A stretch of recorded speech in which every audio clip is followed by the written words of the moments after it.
Hoy vamos a contar la historia de una mujer que desafió su propio cuerpo, incluso lo que muchos creían que era imposible.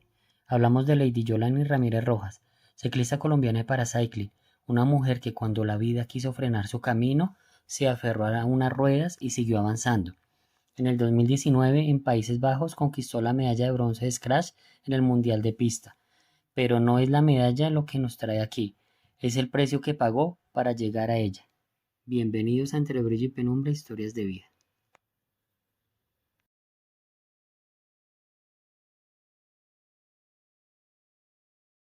Hola amigos, bienvenidos a Entre Brillo y Penumbra Historias de Vida.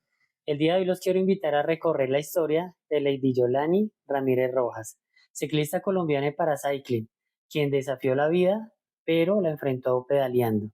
Nuestro episodio de hoy, Pedaleando contra el Destino, Sunyugi. Lady, bienvenida a nuestro podcast y muchas gracias. ¿Cómo has estado? Andrés, muchas gracias por la invitación y muy bien. Bueno, Lady, sé que tienes una historia maravillosa y de verdad me siento privilegiado el estar acá sentado contigo porque tu vida es una vida, mejor dicho, que da enseñanza, perseverancia y berraquera. Gracias. Cuéntame, Lady, ¿quién es Lady? ¿Cuáles fueron sus inicios?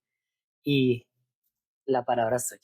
Ok, bueno, Lady en este momento pues es una mujer que busca mucho de su parte espiritual, de encontrarse con lo que realmente es a manera interna, más allá de lo que somos como seres humanos.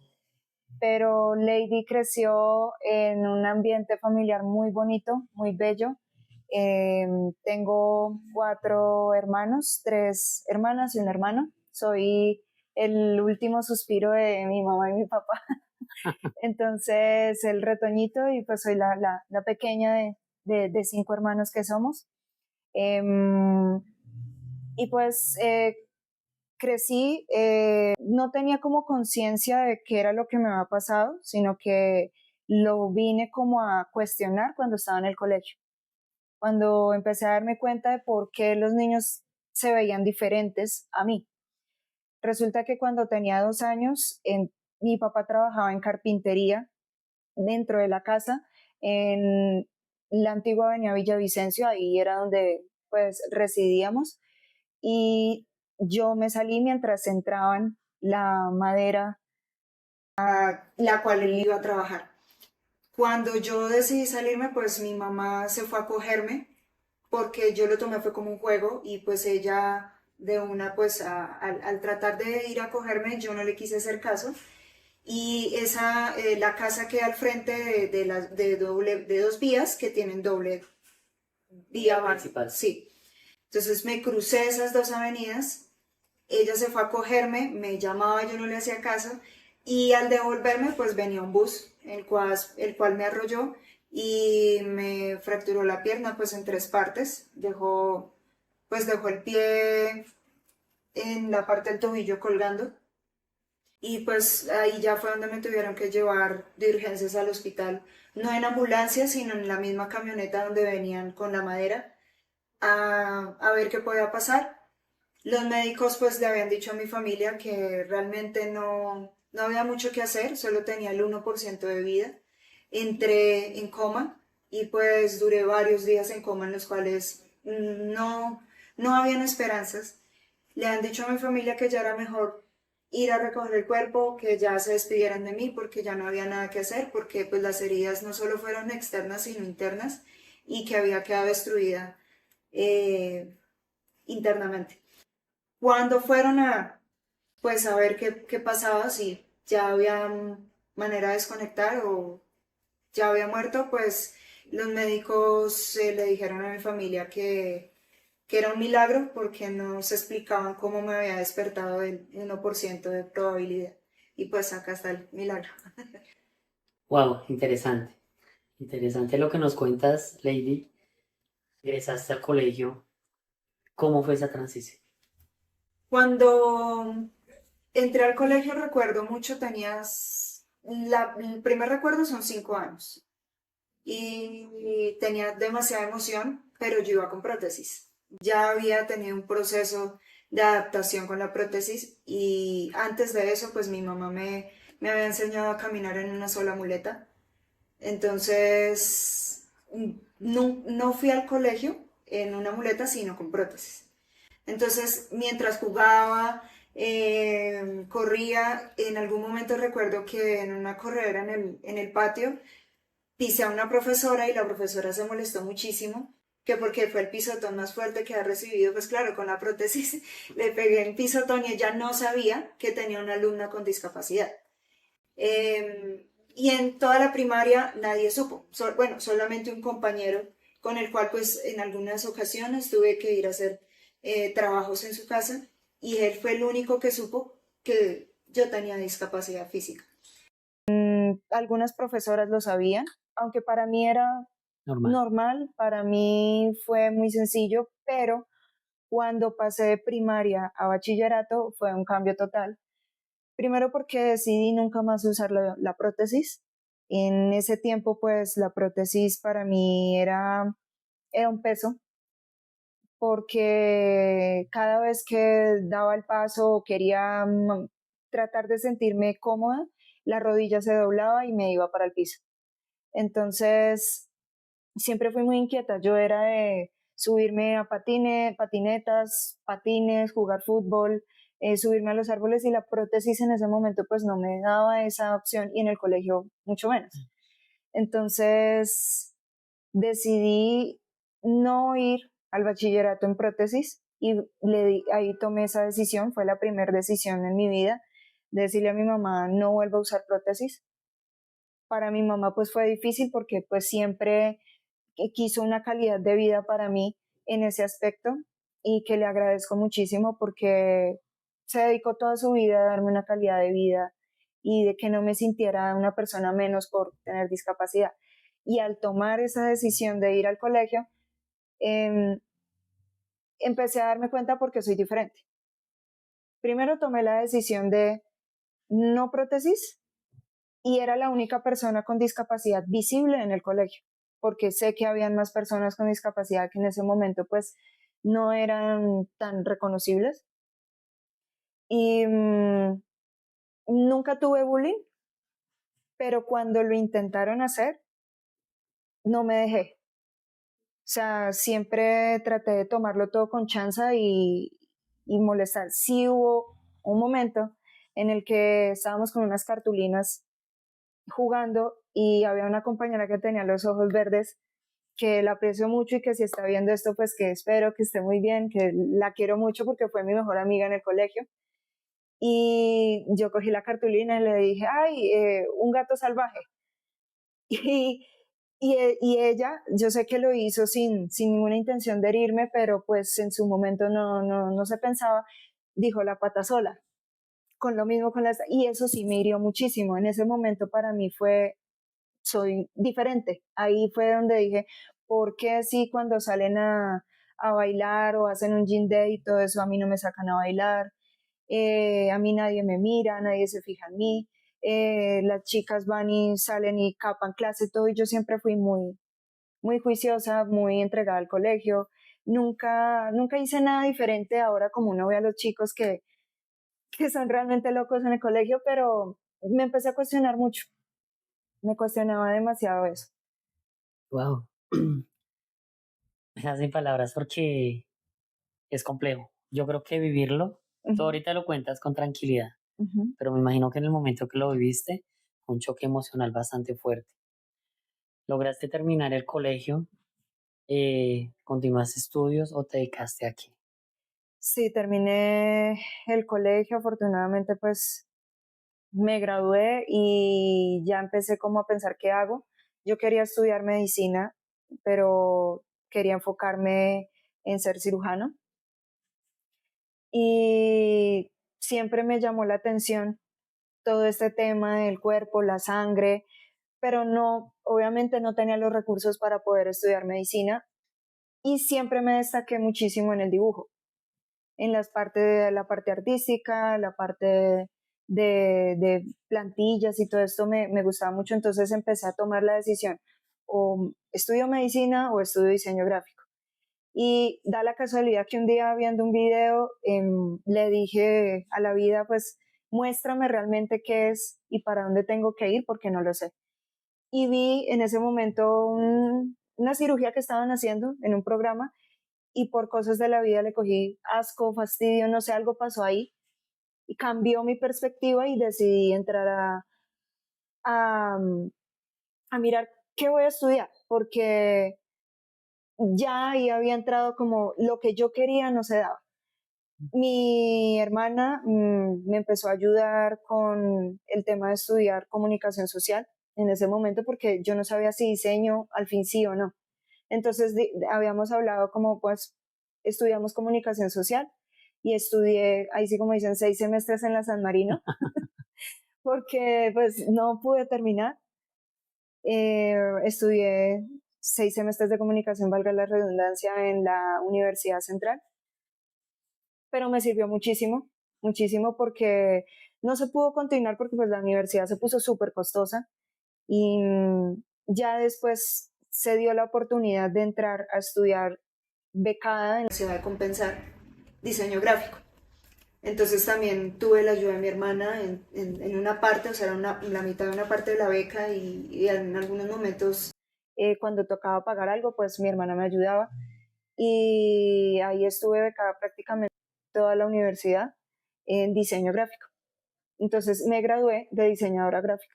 Cuando estabas en la central, ¿no había un programa que les ayudara de pronto a las personas que tenían alguna discapacidad, que el semestre fuera un poco más económico? O ahora no sé si tengas conocimiento o en Mm, definitiva no. en ese momento yo no tenía el conocimiento, pero mira que ahora sí se ve. O sea, eh, es triste que de pronto en ese momento uno no tenga las herramientas para poder acceder a todo esto que uno necesita, porque sé que habían muchas herramientas para personas con discapacidad de, no sé, un subsidio o un mercado, porque mi mamá recibía esas cosas para mí.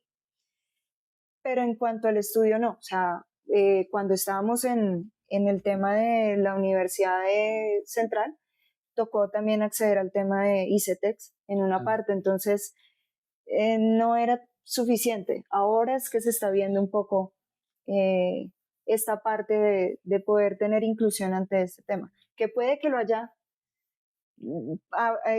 existido, pero nosotros no teníamos en ese momento el conocimiento. Y terminaste en compensar diseño, o sea que debes de ser muy buena dibujante. ¿Y en qué momento tú tomas la determinación de empezar a hacer deporte? Es chistoso porque desde muy chiquita yo me veía montando bicicleta. Siempre que me acostaba yo me veía en un podio. Era algo que yo quería hacer, pero no sabía cómo. Y recuerdo que el primer regalo de Navidad, el más grande para mí fue pedir una bicicleta. Le pedí una bicicleta al Niño Dios, a Papá Noel, le pedí eso y llegó esa vez, esa bicicleta. Cuando yo pedí ese regalo, eh, ahí me di cuenta que me gustaba mucho la bici, pero no, el deporte no tenía cabida porque era una persona con discapacidad. Yo no tenía conocimiento a nivel nacional si existía o no existían las opciones para alguien con discapacidad. Y ya estando grande, mientras estaba estudiando en la universidad, busqué un trabajo. Yo ahí conocí, en ese trabajo era con un concejal, ya ni me acuerdo el nombre, pero fue hace mucho. Y ahí en ese lugar donde daba él, pues era su lugar o su lugar de Oficina. reunión, su oficina, había una persona que decía que era consejero de discapacidad. Entonces yo me le acerqué y venga, es que yo quiero hacer deporte, yo quiero hacer ciclismo paralímpico porque empecé a averiguar y sí existía el ciclismo paralímpico, pero aquí en Colombia habían como 2 o 3 personas haciendo ciclismo paralímpico. Entonces le dije, yo quiero hacer esto. Mi mamá me llevó muy pequeña, como a los 5 o 6 años, a mirar si yo podía hacer o natación o ciclismo. Pero ya me dijeron, no, el ciclismo aquí no existe, aquí no hay ciclismo, ya está la opción de natación. Yo dije, si no es ciclismo, entonces fútbol. El fútbol tampoco existía. Entonces Yo dije, pues si no están las dos cosas que a mí me gustan, yo para qué me voy a ir a hacer algo que, además siempre le he tenido miedo al agua, entonces pues no cabía como esa opción. Entonces dije, no, hasta que ya estuve grande, hablando con el concejal, perdón, con el consejero, me presentó en ese momento al que era el seleccionador nacional. Y ahí vine a tocar por primera vez eh, deporte de alto rendimiento, porque yo no sabía lo que me estaba metiendo. Yo quería era hacer deporte, pero yo no sabía que era realmente enfocada y lo que era hacer ciclismo, porque yo pensaba que era subirme a una bicicleta normal. Lo más chistoso es que me empezaron a decir que yo tenía que entrenar Claro. y me prestaron, una amiga de mi sobrina me prestó una bicicleta, pero era una bicicleta de esas bicicross. Y yo empecé a irme desde la Y, porque en ese momento vivíamos todavía en la Y, desde la Y hasta el trabajo que era ahí al lado del consejo. O sea, bajando toda esa loma en esas bicicletas y yo es que estoy entrenando. O sea, para mí eso era ya lo máximo y luego cómo me devuelvo para la casa porque pues porque no tenía ritmo, no sabía nada.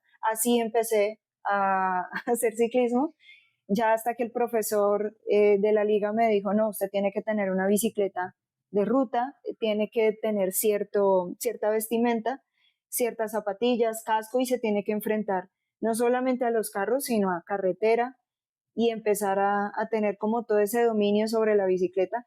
Y así fue que empecé a montar bici, pero fue primero en una bicicleta de Barbie cuando tenía 13 años, que fue la que me dio ese sueño de quiero hacerlo, y después en una bici de bicicross. Yo te preguntaba detrás de cámaras que cómo hacías para no irte de lado, Ujú. porque yo te daba el ejemplo que uno monta normal, pero en el momento de ir a arrancar uno como que, ¿cómo lo haces? Bueno, no, realmente no tengo una respuesta clara para dártela, pero sí sé que cuando tenía la bicicleta de niña, me la regalaron con dos llanticas. Y lo primero que hice fue decirle a mi papá, no quítele una. Entonces él le quitó una y yo empecé a tratar de montar y sí me iba mucho para este lado. Pero no sé, es que no te lo sé explicar, es como que hago más la fuerza hacia este lado, hacia Ah, el ok. lado derecho. Pero cuando uno monta ya la bicicleta va derecha. Como que el cuerpo aprende a saber dónde está su peso Equilibrio. y ahí ya empieza a buscar el equilibrio. Cuando yo le dije, ya quítele la otra llanta, ya ahí era o al todo o al nada, o me voy para el piso, y ahí fue donde ya aprendí a montar bicicleta y me di cuenta de que el equilibrio siempre lo hago es para este lado.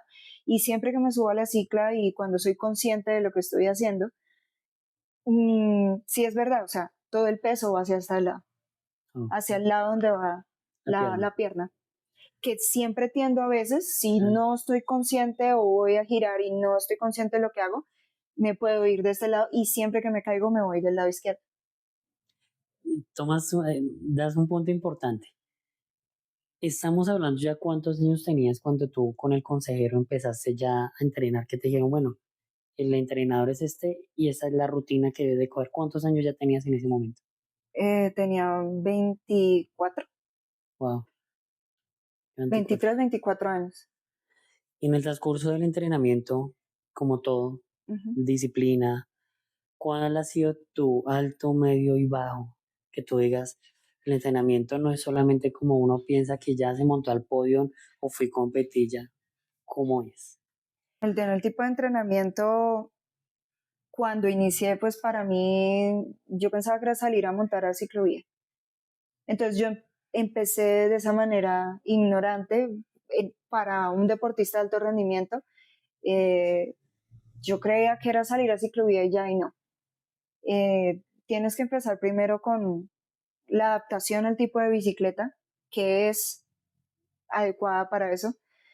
Eh, lo que viene con ella, que son zapatillas y que no es cualquier zapato, sino que tiene que ir con un choclo. Tienes que ir enchoclado a la bicicleta. Entonces, primero esto es parte del entrenamiento porque es entrenarte mentalmente de que me estoy enfrentando a todo actor vial que aparezca por mi camino, ya sea perro, sea persona, sea carro, moto, hueco, tengo que ser consciente de eso. Entonces es un entrenamiento primero mental de saber a lo que te estás enfrentando porque puede haber un accidente y te puedes caer. Y ya después los entrenamientos empiezan pues ciertos kilómetros.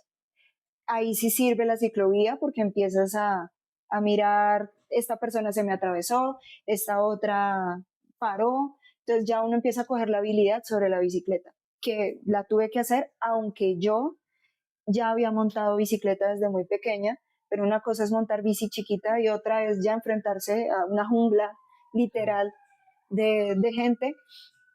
Ya después, cuando hice eso, empecé a adaptarme a sacar el pie del pedal. Entonces me tocó casi mediodía en el velódromo contra una baranda, cogerme, o sea, sobre la cicla, cogerme una baranda y sacar el pie, meter el pie, sacar el pie y meter el pie, hasta ser consciente en qué punto puedo meter el pie y en qué momento lo saco.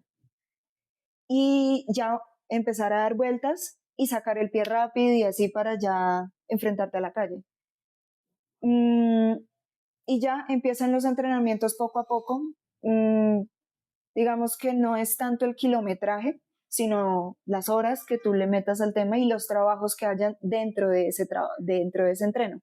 Entonces hay trabajos donde tengo que hacer intervalos en subida, intervalos en plano, puede ser 2 horas o 3 horas rodando a un solo paso, pero siempre hay un trabajo dependiendo de lo que yo quiera hacer. Si voy para un campeonato o voy para un mundial o voy para un digamos, Panamericano. evento de así como hacen de Egan y Nairo y todo esto, entonces uno se prepara para eso. ¿En qué momento, no sé, me disculpas la ignorancia, Uh -huh. te postularon para Selección Bogotá, luego Selección Colombia, luego Mundial? ¿Cómo funciona? Me imagino que en todos los campeonatos funciona similar, Sí. pero digamos para el tema paralímpico, ¿cómo funciona? Ok, cuando yo llegué, entré directamente, fue con la Liga de Cundinamarca. Y sigo con ellos, o sea, tú llegas, tú simplemente, la persona dice yo quiero hacer este deporte y busca el contacto. Entonces ahí ya empieza a mirar pues en qué liga puede sentirse bien o digamos que su categoría le va a funcionar y va a tener resultados. Lo digo porque ya en este momento hay demasiados ciclistas con discapacidad y ya tienes que buscar dónde vas a tener más opciones, porque hay diferentes ligas que, digamos, tengo tantos C2, tengo tantos C1, son las categorías que ya te las comento más adelante, y ya tú decides en cuál liga quieres estar. Entonces, entras a la liga, hay participaciones a nivel nacional, que ya pueden ser Copa Nacional, Campeonato Nacional, y dependiendo de los resultados, pues ya ahí empieza de manera selección a mirar, bueno, esta persona le fue muy bien acá, entonces pues podemos ir a nivel internacional a que se presente ya sea en Parapanamericano, que debería ser así, pues preséntese primero en el Parapanamericano y luego ya o en una Copa Mundo y ya un Mundial se presenta en el que pueda tener pues la opción y ya, dependiendo de los resultados, pues ya, si ganas a nivel internacional, pues ya tienes la opción de entrar a ser eh, Selección Colombia Representar o el representar país. el país, aunque tú puedes representar al país sin necesidad de ser Selección Colombia, simplemente Ujú. tú pides el aval y si tienes los recursos vas, pero cumpliendo ciertos requisitos que pide la federación y allá ya pues tú vas y con la camiseta puedes ir y correr. Wow. ¿En qué momento, digamos, de que antes de que te seleccionaran, cómo fue esa selección y quizás hablándolo de la trayectoria hasta antes no sé si el último del premio del 2019, ¿cuál fue como el momento más álgido que tuviste hablándolo en el ciclismo? Pues para mí el Que tú más, dijiste, perdón, te interrumpo, que tú sí, me dijiste, que tú dices, yo no quiero seguir en esto, me cansé o te frustraste, ¿en qué momento? después de haber ganado la medalla mundial. Em, Ahí pues bueno, surgieron ciertas cosas que, digamos, yo siempre he sido una persona de que me gusta ser justa. Cuando yo veo cosas que no son justas ni conmigo ni con los compañeros, yo hablo. Y lastimosamente esas cosas no suelen ser buenas para el tema del deporte. Entonces desde ahí fue donde, después de que gané la medalla, entré en un ciclo en el que yo dije, ya esto no lo quiero para mí. O sea, me está gastando emocionalmente, me está gastando físicamente. Aparte, pues esto requiere dinero. O sea, hacer ciclismo no es lo más barato que uno crea porque la bicicleta pide y así como la bicicleta me pide, mi cuerpo me pide también para poder estar en óptimas condiciones. Y, y el ver, digamos, que se presentaban ciertas cosas al haber dicho las cosas como eran, pues se tuvo como un ataque sobre mí. O sea, literal, me pusieron el cuchillo en la espalda simplemente por querer ayudar. Por haber sido medallista, me puse el cuchillo en el cuello y pues ahí ya surgieron represalias contra mí. Y ahí fue donde yo dije, no, no más. Fue ya en el 2019 que me dio un cuadro de ansiedad y yo pensaba que era COVID, pero no, entonces ahí fue donde dije, ni bicicleta, nada más. Y ha venido así, o sea, vuelve y se levanta uno, pero vuelve y baja uno como la ansiedad, pero ya llega un punto en el que tú te das cuenta que lo más lindo en la vida o lo más importante es simplemente disfrutar esto. Ya he llegado a ese punto en el que ya no me muero por la medalla como tal o lo que signifique, sino lo que he pasado o toda la trayectoria que ha tenido mi vida para llegar a ese punto, así la gane o no la gane. Lo importante es como que me lo estoy disfrutando, de que realmente valió la pena la llorada, eh, las tristezas, los momentos en que no me quería levantar, las caídas que he tenido, porque no ha sido una, han sido varias y fuertes. Entonces ahí es donde uno se da cuenta vale la pena todo esto, porque estoy viviendo porque la vida se va rápido. Desafortunadamente, cuando tú nos dices que incomodaste personas y que la cogieron pues contra ti por levantar la mano, que desafortunadamente no debería de ser así. Ujú, Cuéntanos cuando fuiste ya al mundial. ujú. ¿Cómo fue esa experiencia que te dijeron, bueno, Lady, estás seleccionada? Creo que es una parte fundamental porque ya venías con una trayectoria. Antes de eso ya habías ganado algunos premios. Cuéntanos ya de ahí en adelante cómo funciona. Sí, yo ya había participado a nivel nacional, ya había tenido como unas 5 carreras a nivel nacional y la primera, pues yo llegué de terceras y fue la carrera en la que yo dije, ¿yo por qué me metí a esta vaina? Porque en serio llegué llorando, o sea, yo decía, no entiendo. A la segunda ya yo llegué de segundas. Entonces ahí dije, vale la pena. Ya a la tercera, pues empecé a recortar más el tiempo y todo, y ya como a la quinta, sexta competencia, fue cuando se me acercó el seleccionador y me dijo que pues que estaba la opción de poder ir a un mundial en pista, pero lo más chistoso es que yo siempre le tuve nervios a la pista. Entonces me dijeron, hay un mundial en Holanda, es de pista y pues la intención es que vaya y se presente y entrar entre las 8.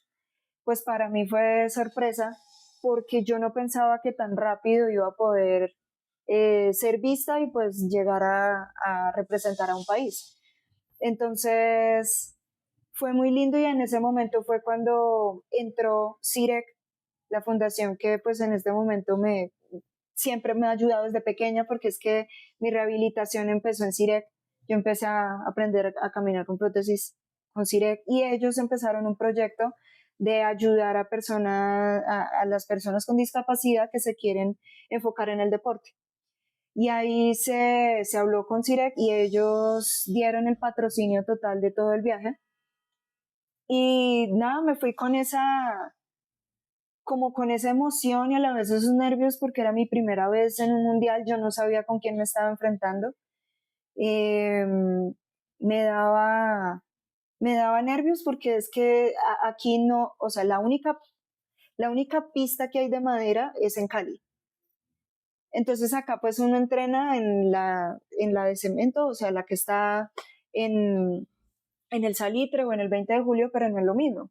Claro, Entonces, pues yo no sabía que era montar en una pista de madera y tenía muchos nervios porque literal era primí para el mundial, primí para conocer gente que pues para mí era tesa, o sea, era gente con la que siempre soñé llegar y estar de codo a codo. Y segundo, subirme en una pista que nunca había tocado. Entonces los nervios estaban a flor de piel y pues aparte de mi mamá había fallecido, entonces yo le había prometido que yo iba a traer una medalla y que el esfuerzo que ella había hecho para verme bien se iba a ver reflejado. Y ahí fue cuando tuve como 4 competencias previas. En la primera me caí porque el partidor pues, no estuvo bien, entonces yo sentía la cicla pastelada. mm, Y claramente yo sabía, les decía a los comisarios, está mal. La arreglaron y volví y sentía la cicla así, yo no, ahí está mal. Entonces ahí sí como el meme ese que dice, se va a caer, se cayó, porque en serio me soltó el partidor y me te caí. caíste. Fíjate que estuve pensando la vez pasada y luego dije, sí, independientemente, dije, no, nada que ver. Y estabas cerca y dije, no, nada que ver, sí. Bájate, bájate. Saca, saca. Se cayó. Fíjate, ¿Qué pasó? y se cayó. ¿Quién? La niña, ¿Cuál niña? la chimuela, ¿Dónde está la chimuela? se La extraño. pintó el cabello. Ay, no.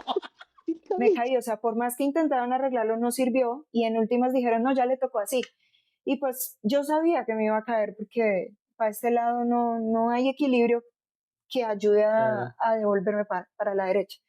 Y me lastimé la muñeca. la muñeca y duré pues los días de competencia con dolor en la muñeca y cuando llegó la última competencia que era el scratch, pues tenía que competir ya con todas. El scratch es una prueba, digamos como de resistencia, es corta pero es de resistencia porque das, dependiendo lo que los comisarios digan, en ese momento fueron como 35 vueltas y es de vueltas ahí, entonces atacan y la adrenalina está full porque tienes que estar mirando que la que está aquí no te toque, que la que está adelante no se caiga, que no se te resbale Ay, la sí. bicicleta porque estás en un velódromo de madera. Todo era nuevo para mí, ni siquiera el scratch era nuevo, o sea, era nuevo. Entonces, eh, fue emoción total y faltando 2 vueltas fue que tocaron la campana, tocaron la campana y ahí fue donde realmente, no sé, le hablé a mi mamá.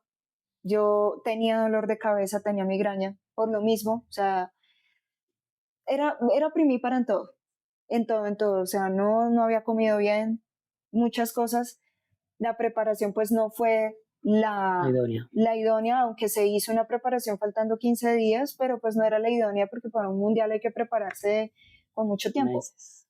Y no sé, le hablé a mi mamá y yo siento que me empujó porque en serio, pues pasó la primera, pasó la segunda, luego pasó la que iba a ser tercera y cuarta, y en eso se ve un espacio, en ese momento se ve como un espacio y empecé a pedalear, pero yo ni miraba para ningún lado, o sea, yo solamente le hablaba a ella y cuando me di cuenta fue que empecé a pasar a la que estaba de cuartas y a la que estaba de terceras y llegué de terceras y o sea, todavía escucho como los gritos, no solamente de los que estaban conmigo, sino otros países. Porque cuando terminé, yo terminé y no me las creía. O sea, en serio llegué de terceras y cuando me di cuenta había gente de Rusia aplaudiendo, gente de Estados Unidos, porque claro, todos se dan cuenta, eres nueva. allá uno llega y la mayoría conocen a todo el mundo, o sea, no es que se hablen, pero ya Identifican quién es quién. conocen tu rostro y a mí no me conocían. Entonces, cuando me vieron, pues claro, los aplausos y me puse a llorar y en ese momento un compañero que falleció hace unos meses eh, me levantó en brazos y fue muy, muy bonito porque en un mensaje que yo había recibido días antes de la competencia me decían en ese mensaje que los ángeles me iban a levantar en brazos. Y pues, o sea, fue algo que para mí Impactó. impactó y cuando me alzaron en brazos, yo dije, sí, mamá estuvo ahí, mamá no me vio de pronto con sus ojos humanos, porque para mí era muy importante que ella viera que lo que siempre luchó por mí se iba a dar, pero, pero lo vio y me impulsó, estuvo ahí. Wow. Uh-huh. Qué bonito lo que cuentas y bonito saber que siempre está contigo Sí, y que tú decías algo importante, que todo lo que hiciste lo hiciste por ella, sí, dándole el honor y esa medalla yo creo que significa todo para ti, porque es de ella y sí. es para ella. Me quiero volver un poco, Lady, cuando tú perdiste tu mami, ¿en qué momento de tu vida, en qué etapa de tu vida estabas? ¿Fue algo natural? ¿Fue algo... Bueno, mi mamá tenía problemas de diabetes y todo este tema con el corazón, entonces a ella ya le habían dicho que tenía que hacer cirugía, corazón abierto, pues para poder mejorar su situación.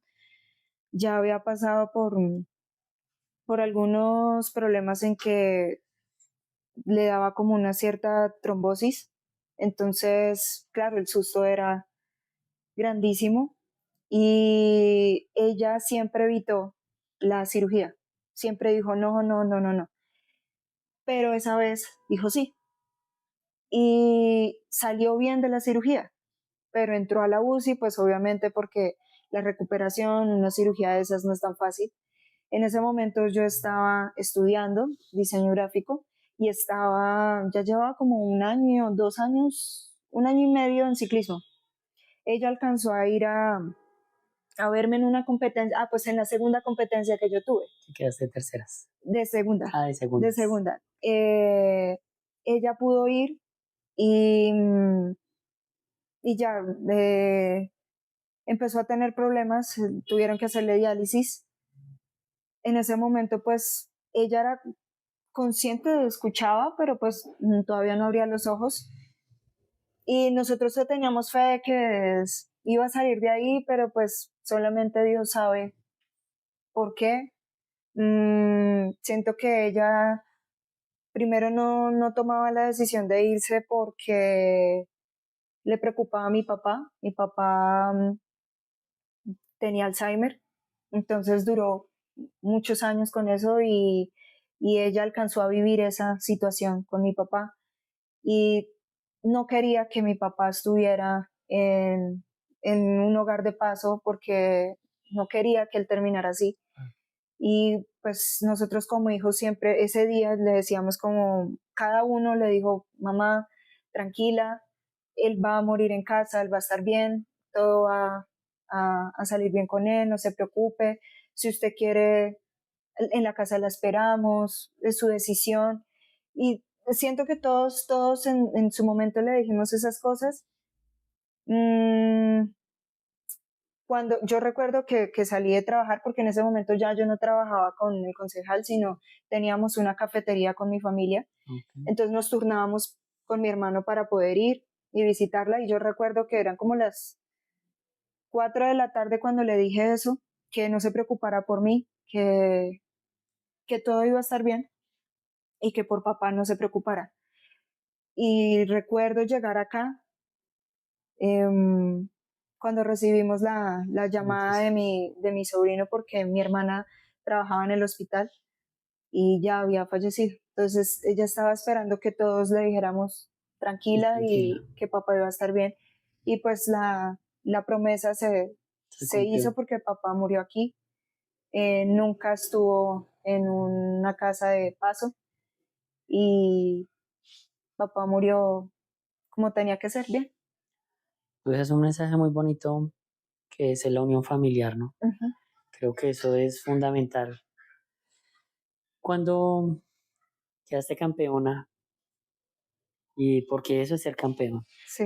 realmente no cualquiera va a un mundial, no Ujú. cualquiera queda en los primeros puestos, no cualquiera tiene ese orgullo de decir que hiciste diferencia, Ujú. ¿cierto? Llegaste a Colombia y estaba pensando hace un momento, te hicieron bombos y platillos como cuando lo hacen, cuando otras, digamos en fútbol que vienen, mejor dicho, y ¿cómo fue el recibimiento acá en Colombia? No, pues ahí sí era lo máximo. Pues aparte de mi familia, Oh, obviamente el amor, la felicidad, mis hermanas gritaban, eh, muy bonito porque pues es algo que no se esperaba, orgullo. ¿no? Y en cuanto a ya sistema, pues claro, te ven cuando tú ganas, pero cuando no, ya Qué no triste, sirves, ¿no? ya se olvidan. Sí, es triste. Yo he tenido la oportunidad de salir otras veces, he estado en buenas posiciones, lastimosamente por varias caídas que he tenido, se ha bajado el rendimiento de una otra manera porque tuve fractura de cadera entrenando, luego tuve luxación de aquí Rodri, de la la muñeca. muñeca, luego otra vez perdí el conocimiento como por 2, 3 minutos.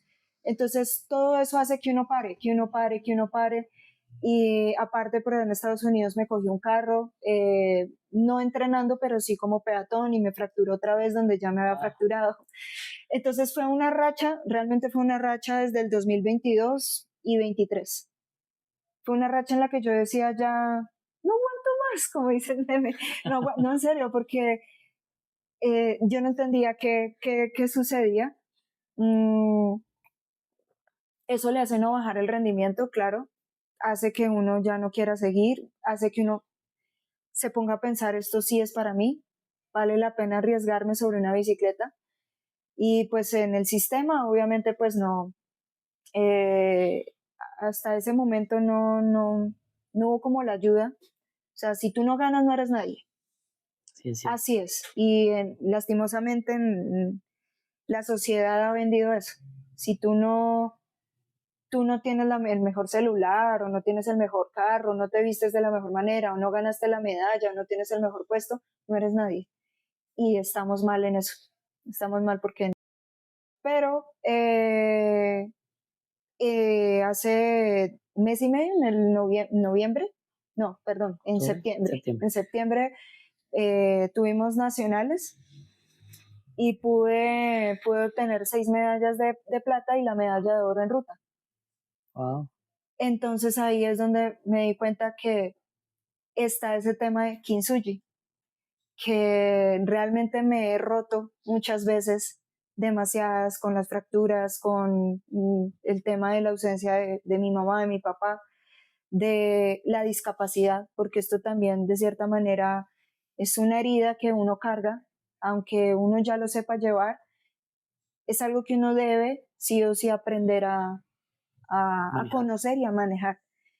Y aunque me he roto muchas veces, pues sí, me uno con oro y realmente soy la pieza más valiosa para mí, porque realmente es eso, amarse a uno mismo y entender que no importa las veces que uno se caiga o que fracase, es siempre mirarse a uno y decir, valgo mucho y valgo tanto que nada ni nadie puede quitarme ese brillo, nadie puede hacer eso, ni siquiera una medalla. Tú me respondiste algo que yo te iba a preguntar hace rato porque cuando inicié el programa decía la palabra kintsugi. Entonces, Lady nos está aclarando qué significa kintsugi para ella y es una palabra que es bastante objetiva. Reconstruirse. Antes de cerrar, quiero hacerte una pregunta más bien. Ujú. ¿Nunca han tenido como, digamos, en tu experiencia, en toda tu trayectoria de vida, que te tengan en cuenta para que tú ayudes a las futuras generaciones que tengan alguna discapacidad y mostrarles de que sí se puede, ni siquiera los que tengan o no tengan discapacidad? Porque desafortunadamente lo hablábamos detrás de cámaras, hay personas que están completicas y se quejan, Ujú, que pereza ir a trabajar, que pereza hacer esto, que es que no puedo, frustraciones mentales que creo que yo se coloca la gente. ujú. ¿Tú qué mm, mensaje les darías? Y tú has levantado la mano de pronto para que te tengan en cuenta, para que tú seas como esa acompañante de esas futuras generaciones que vienen, porque el tiempo pasa y nosotros nos vamos quedando. Ujú. Bueno, primero intenté en algún momento, digamos, quería hacer una fundación que se enfocara en todo este tema de poder ayudar de cierta manera a las personas a tener ese encuentro, pues personas con discapacidad, ¿no? Pero con el tiempo me he dado cuenta que cuando yo salgo en la bicicleta, todos los días, la vida o Dios, como cada quien lo vea, me pone como esa ayuda para las personas que me ven en el día a día. Porque me ha pasado que voy por cualquier lugar y hay personas que se acercan y lloran. Usted me inspiró a subirme a una bicicleta, yo no era capaz. Otras personas me dicen, no, en serio, yo me estaba quejando y hoy la vi y me cambió totalmente la perspectiva. Y siento que en este momento, digamos, como que soy ese vehículo que por donde yo vaya, las personas que sí necesitan el mensaje lo van a recibir. Y en cuanto, digamos, a hacer algo por o en pro de, en este momento es más por el lado de CIREC, que Es se está decir, impulsando el tema de hacer el deporte y pues visibilizar el tema de que sí se puede. Y ahí entra el mensaje y es que realmente lo que decía, la vida es super flash, es super flash. Y entran tres partes importantes de las que habíamos hablado anteriormente en todo esto, que son tres partes de mi vida. Una que es la de tomar decisiones, la otra que, la primera tomar decisiones es, yo decidí no usar una prótesis. Y con esto hago la acotación y es, no, no una prótesis no es que no haga bien, sí lo hace, para mí no lo era. Pero mucha gente tiene prótesis mentales y no se las quita. Mucha gente carga con cosas que no quiere por miedo al que dirán y no se quitan las prótesis. Entonces ahí hay una invitación, quítense las prótesis mentales porque realmente les libera ese peso. La otra es eh, el peralte. Para mí el peralte siempre fue muy difícil, fue complicado y lo hablábamos, me daba miedo y todavía me da miedo. claro. Y mucha gente no se atreve a subir el peralte de sus sueños. Mucha gente le da miedo subir a cumplir sueños que realmente quieren hacer, por lo mismo. Entonces ahí es donde digo, súbanse a ese peralte mental, ese peralte de quiero viajar, quiero hacer este negocio, quiero emprender esto, quiero lo que sea. Mucha gente no lo hace por miedo a caerse en el camino. Y hay que intentarlo. Si uno se cae, se vuelve y se para. Me fracturo o lo que sea, pero se para. Y la otra, pues ya es no esperar, en serio no esperar a que la vida les dé el golpe, que es lo que pasaba con mi mamá. Yo tal vez esperé o dejé que hasta que ella falleciera para poder darme cuenta que yo era capaz. Y uno no puede esperar a que la vida le dé a uno el patadón, sino ser consciente cuando a uno le están dando consejos de lo que sea en la vida, sea en el amor, sea negocios. Siempre hay un consejo y cuando ese consejo viene es porque viene con algo bueno detrás. Y vivan la vida, vivanla hasta el límite, disfrútense todo, cualquier cicatriz que haya, únanse con oro como lo es Kintsugi, porque realmente lo que valemos en este mundo es lo que somos. y con eso nos vamos y eso es lo que dejamos para las personas que nos aman. Oh, Lady, muy, muy bonito lo que dices. Por parte de Brillo y Penumbra Historias de Vida, quiero hacerte ese reconocimiento Gracias. que para nosotros como equipo, como canal, reconocemos a las personas que tienen su kintsugi, como tú dices, que hacen diferencia, que rompen situaciones mentales y quieren hacer cosas adicionales. Ujú. Es con mucho Muchas cariño, gracias. de verdad Gracias. que te lo mereces. Me siento agradecido con Dios primeramente y afortunado de tener la oportunidad de conocerte, Gracias. porque como tú dices, las medallas se cuelgan, Ujú. pero la persona queda. Y para nosotros como canal, para mí como persona, primero están las personas, los seres humanos. Todo el resto viene por añadidura. Muchísimas gracias por acompañarnos en este episodio. Espero que les haya gustado, una experiencia de vida hermosa. Y les pido que por favor se suscriban a nuestros canales YouTube, Spotify, TikTok, Instagram. Vienen historias fenomenales. Y como dice Lady, rompamos todo lo que tengamos que hacer, cambiemos de pensamiento, arriesguémonos. Si nos caemos, levantémonos, porque cada que hagamos cosas diferentes, Dios nos las va encaminando. Lady, muchas A ti, gracias. Andrés, muchísimas gracias, te lo agradezco mucho y gracias por llevar esto realmente a muchos corazones porque eso va a hacer cambio. Muchas gracias, Lady. Te Gracias. agradezco mucho. Gracias.